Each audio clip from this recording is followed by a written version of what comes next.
Every tear falls down for a reason, but I promise I won't cry for you. By rayrae118. Chapter 11. By the end of the week, Harry's hand had stopped healing. Ginny kept pestering him to go to McGonagall, but as upset as she was, she did understand why Harry didn't want anyone to know. He was too proud for his own good sometimes. He didn't want Umbridge to know that she had gotten to him. Hermione, Ron and Neville had told her exactly what Umbridge had done to get Harry to snap, and she was furious. Harry hadn't wanted her to know, and he didn't want her to worry. But she immediately put those thoughts to bed, informing him in no uncertain terms that they were a team now, and they tackled things together. Still, the detentions were over, and Harry had no intention of letting himself lose control over his emotions again, so he tried to put it behind him. Ginny let it drop, for now, but she still kept a close eye on her boyfriend/husband. She didn't even know how to think of him now, but she knew that he was her everything, and she hated to see him hurt. Umbridge had a rather heated conversation with Umbridge over her comments, but the foul woman simply told her that she had misunderstood, and told her not to believe the lies young children spouted. Minerva went to Dumbledore next, but he informed her that his hands were tied by the Ministry. He couldn't do anything to rein in Dolores, since she was Fudge's employee. It seemed fishy to Minerva, but then again a lot of things were when it came to the headmaster. Shouldn't Dumbledore have some control over the woman, as she was here as a professor? She grit her teeth and informed Sirius and Amelia of the situation. Both filed it away to use when it came time to oust Fudge at the right moment, but knew that that moment would have to be timed perfectly. Act too soon, and they might not get another. Harry and his friends all felt their hatred of Umbridge step up a notch after the bitch observed Hagrid's lesson on Thestrals a few days later.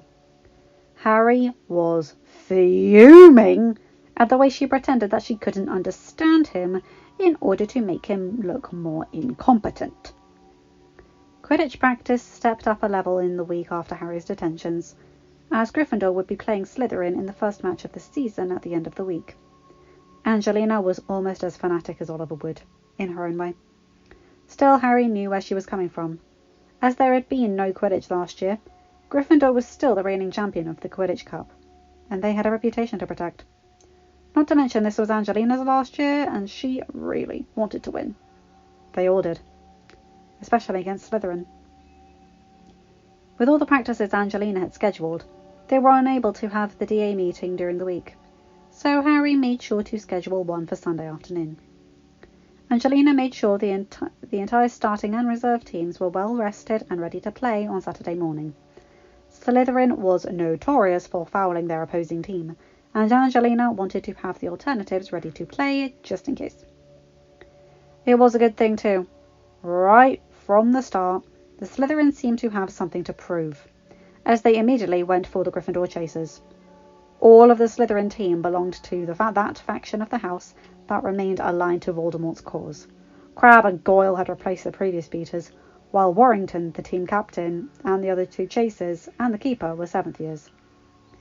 It was the older Slytherins that had remained the most resistant to the change Harry and his friends had wrought in Hogwarts over the last year, more set in their ways and unwilling to change.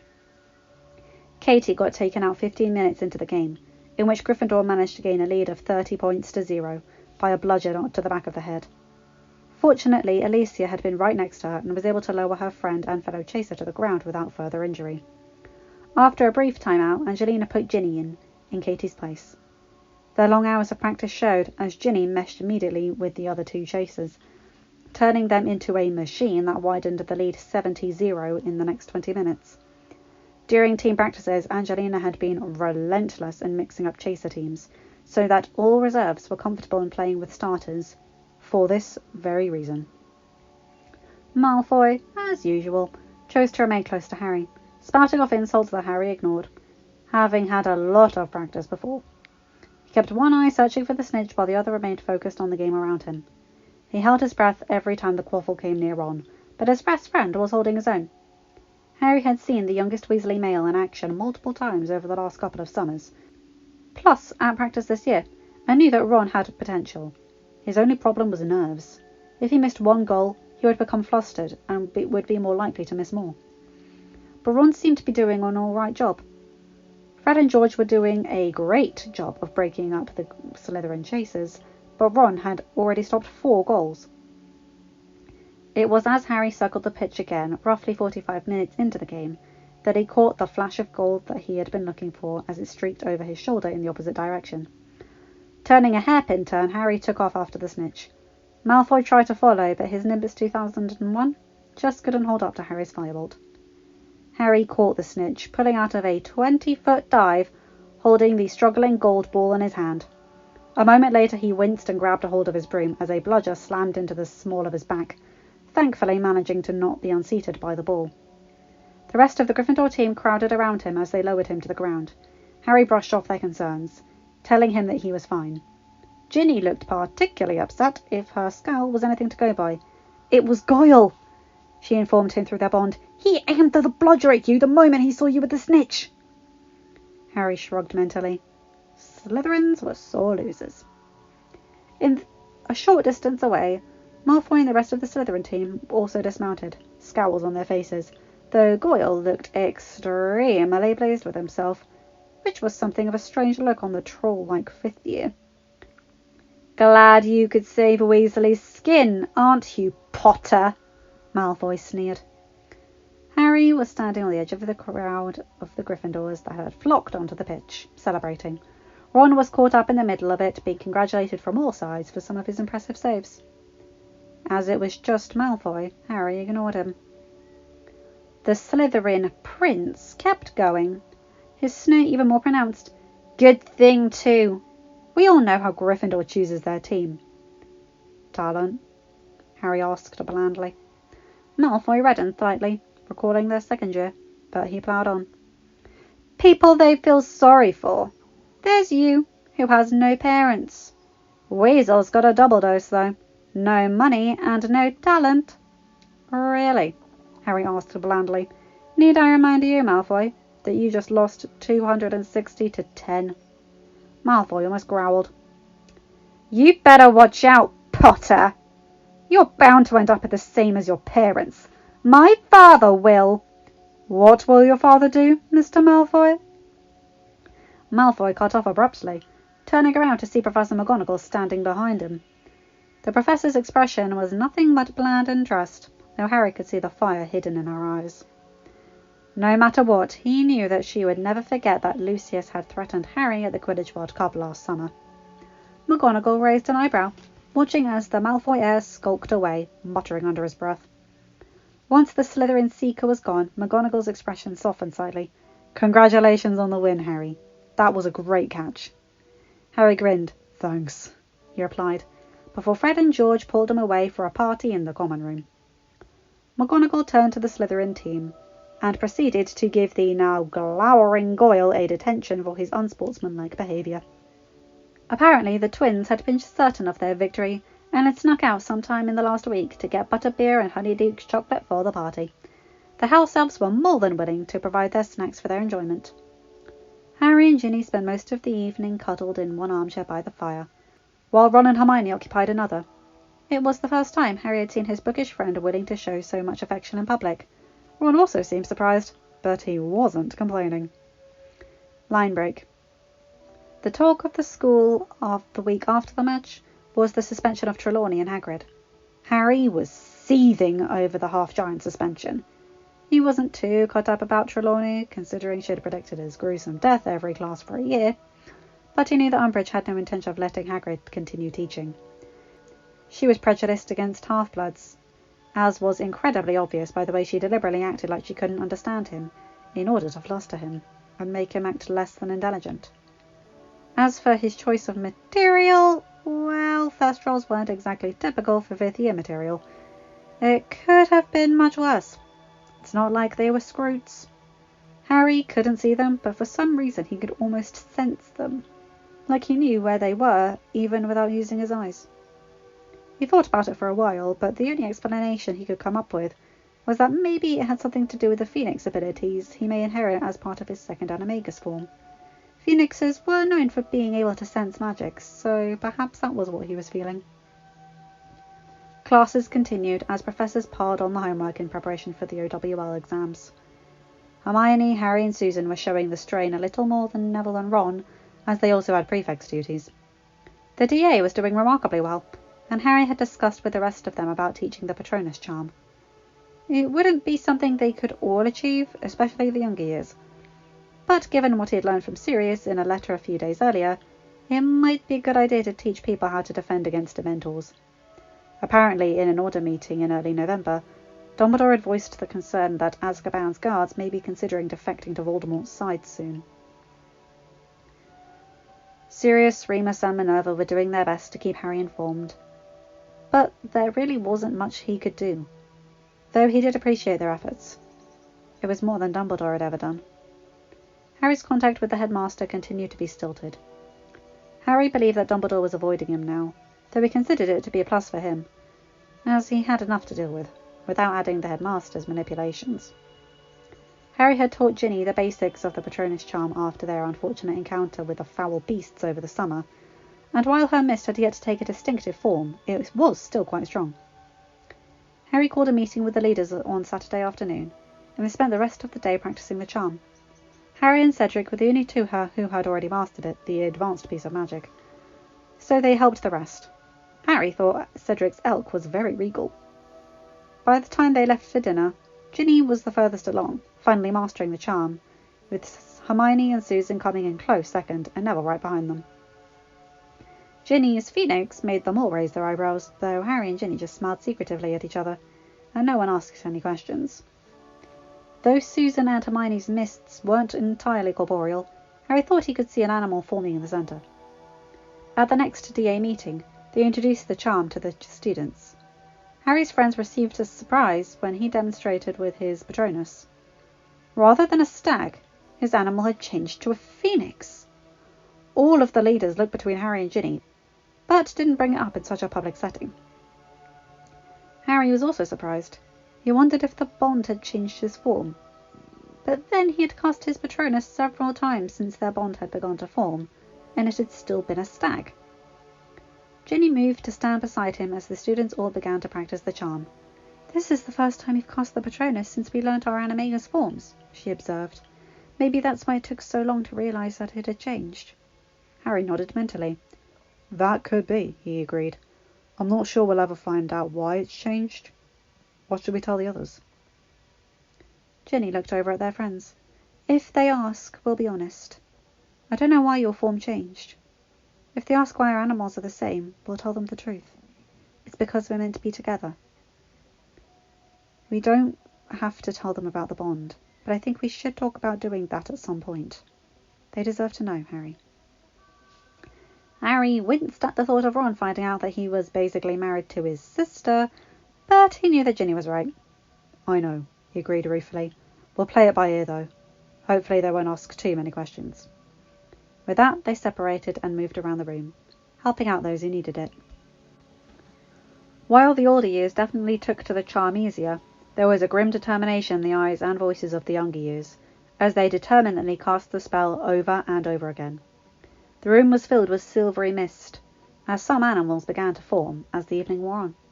It was much easier to learn the charm in a warm and pleasant room, Harry thought, as he watched several animals romp through the air, than it had been going against an actual Dementor, even if it was a boggart. By the end of the lesson, both Hermione and Susan's Patroni had solidified into a cat and an eagle, respectively. Harry guessed he shouldn't be surprised that their forms reflected their inner animals. He knew that Aunt Minerva's Patronus was a cat and Sirius's was a dog. He felt fairly certain that Neville and Ron's would also reflect their animagus forms. His and Ginny's reflected their second animal, not that anyone knew that. Neville was the next to master the charm, right as the meeting came to a close. Harry was happy to see that he was right, when a silvery wolf came bursting out of his friend's wand. Fred and George mastered the charm at the same time, and Harry wasn't surprised to see that they had the same animal, a coyote. Blaze was the next to make any progress, his bobcat joining the mass of silver animals running around the room. Almost immediately after that, Daphne's fox joined her friend. Luna's falcon soon joined Susan's eagle in the air, and the two animals flew around together under the girl's direction. Ron's frustration clearly showed by the end of the evening. but he just grit his teeth and kept trying. He had definitely grown up in the last year, and was more willing to work for his successes than he may have been in his third year. He was rewarded, as the lesson broke up, by a mist much stronger and condensed than he had been seeing. Though it didn't yet have a form, Ron thought he could make out ears and a tail at the centre of the mist. His grin would have lit up the whole room, and only widened when Hermione grabbed him in a tight hug, kissing him firmly. When they pulled back, both were blushing at the knowing grins all around them, though both wore strangely satisfied smiles. When the Gryffindors got back to the common room, Hermione wasted no time in asking why Harry's had changed form. Harry looked at Ginny, helplessly, before shrugging. "I'm not really sure why it changed, Hermione," he told her honestly. "I think that Ginny and I have the same Patronus means we're suitably matched for each other." His voice stumbled over the words in an attempt to sound objective. "It's not too surprising, though I already knew that." Ginny blushed a little, and Neville and Hermione smiled. Ron looked like he wanted to be upset, but couldn't quite make it happen. Truthfully, he had warmed up to the idea of having Harry as a brother-in-law someday. Actually, he kind of liked the idea. They all accepted Harry's explanation and turned to the various evening activities, finishing up their homework they needed to get done before heading up to bed. Line break. As November began to wane, most of the school received yet another crushing blow, as Educational Decree number 25 went on all the notice boards overnight, informing everyone of the formation of the Inquisitorial Squad. Based on what Harry had read, this squad would have as much power as a professor, only without the teaching, and would report directly to the High Inquisitor. They were able to take points from everyone, including prefects, and assign detentions. They had authority even over the head boy and girl, and could repeal points or detentions if they felt like it. Unsurprisingly, the squad was made up solely of Slytherin upper years, namely the Quidditch team and a few others who held firm to their pure-blood beliefs. Malfoy was strutting like a peacock as Harry and his friends headed down to breakfast. His chest was puffed out to show off his new badge, displaying the predominantly opposite of his prefect's badge. He then proceeded to dock them about 50 points in total for crimes such as being a mudblood, having an untied shoelace, and because he didn't like them. Harry pulled Ron away as the youngest Weasley male made to go for his wand. He knew that wouldn't be handled with the simple docking of points, and Harry really didn't want Ron to know just what Umbridge did for her detentions. Still seething, they all headed into the Great Hall, making for the Gryffindor table. Susan also joined them as they commiserated on the new decree. "What's wrong?" Fred asked as he reached over Hermione to grab some more pancakes. "Malfoy!" growled Ron, glancing over to where the arrogant Malfoy scion was now holding court at the Slytherin table. Harry was interested to note that at that particular table, Malfoy's court only really consisted of 15 or so members of the Inquisitorial Squad. There was a considerable amount of space separating them from the rest of their house, who all seemed to be congregating around Blaise and Daphne. A whispered conversation was going on, but Harry didn't know what it was about. Ginny elaborated as she poured syrup onto her own pancakes. "We ran into them in the entrance hall, and he docked us about 50 points." George also nodded. "Montague tried to do the same to us," he informed them. "Tried?" Harry asked, pulling his attention back from the Gryffindor table and raising an eyebrow at the twins. Fred nodded, grinning impishly. "He couldn't quite get all the words out before we stuffed him into the vanishing cabinet on the 5th floor. You know the one?" They all nodded. "What happened?"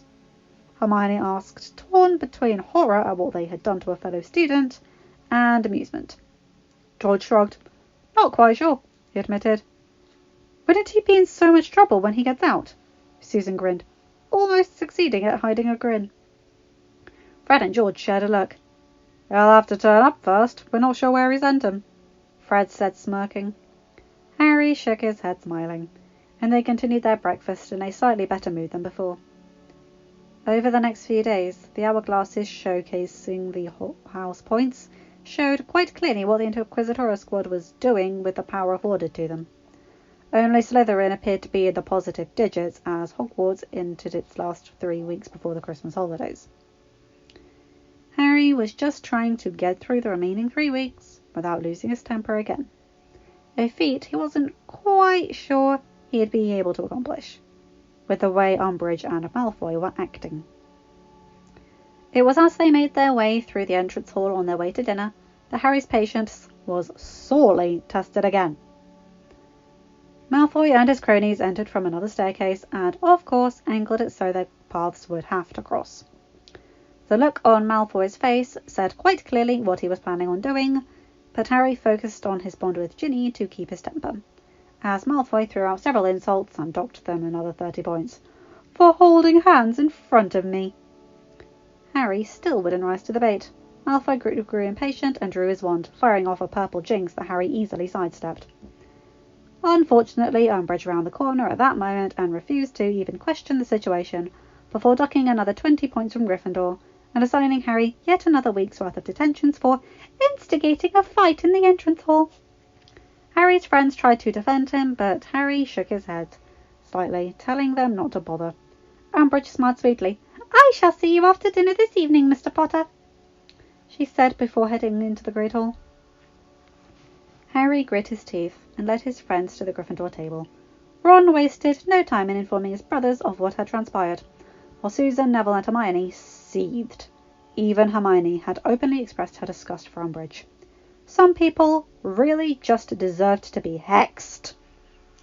Ginny spent most of the dinner trying to plead with Harry to go to McGonagall through their bond. Harry just remained steadfastly against the idea, and bid them all goodbye after he finished his meal. Ginny watched him leave with tears in her eyes. She hated his nobility and pride almost as much as she loved it at times. "Ginny?" Ginny turned back to see her friends watching her with varying degrees of confusion or worry. She looked at Neville, who had voiced her name, seeing her fear. She attempted to smile, but couldn't quite manage it. "I'm fine, Neville," she assured him.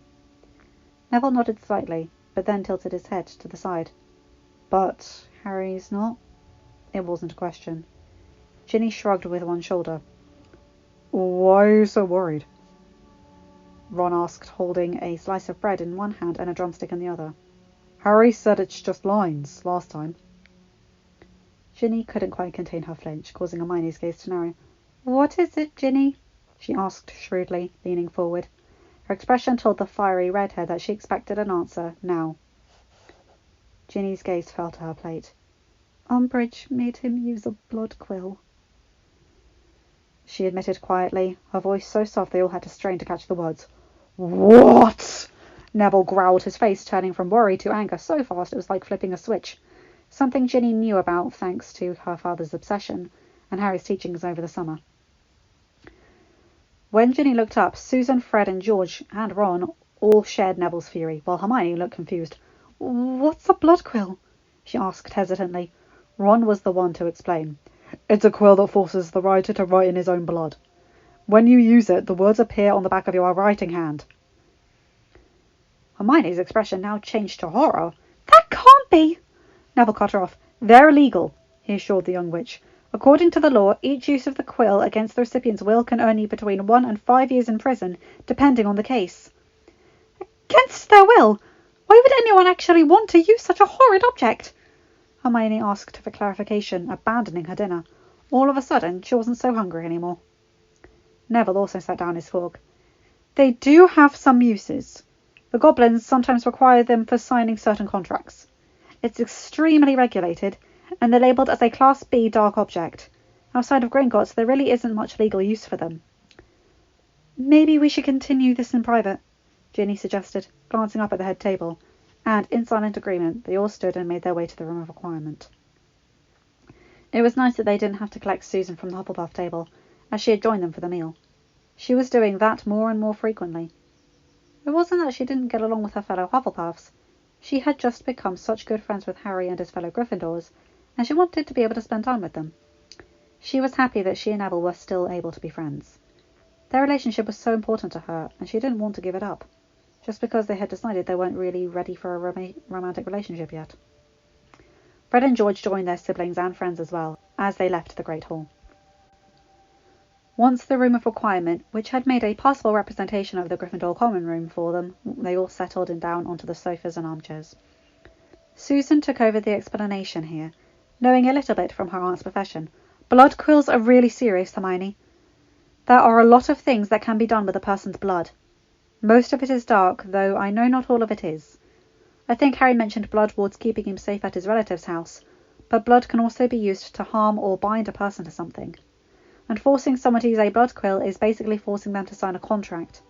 My Aunt Minerva says it's no better than the Imperious Curse, though it does carry a lesser sentence. Hermione looked like she couldn't decide which direction to go in first. Why didn't Harry say anything? She asked, turning to Harry, and why didn't he tell any of us? Ginny snorted.